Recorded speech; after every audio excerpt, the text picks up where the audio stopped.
כבר שנים שאני מנסה להפסיק. לעשן.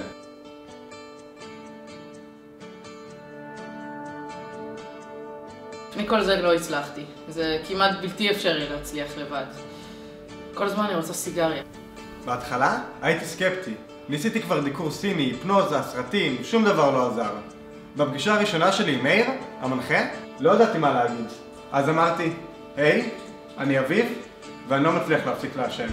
פתאום ראיתי איך כולם מסתכלים עליי בהבנה, וידעתי שהפעם אני אצליח.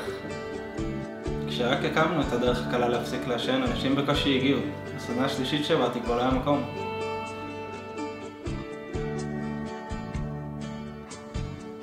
כל היום אני בעבודה, במשרד, בדרכים.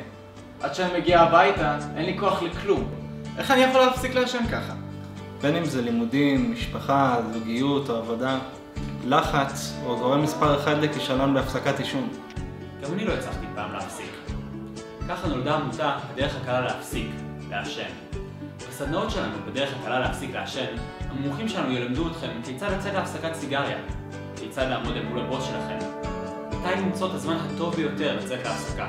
וכל מה שתצטרכו לדעת בכדי להפסיק ולעשן. תחזרו אחריי, אני צריך הפסקת סיגריה, נמשיך עוד מעט. אני צריך הפסקת סיגריה, נמשיך עוד מעט. לא רע, יותר בתקיפות. אני צריך הפסקת סיגריה, נמשיך עוד מעט. אני צריך הפסקת סיגריה, נמשיך עוד מעט. ואל תשכחו, הפסקת עישון, בשביל הבריאות שלכם.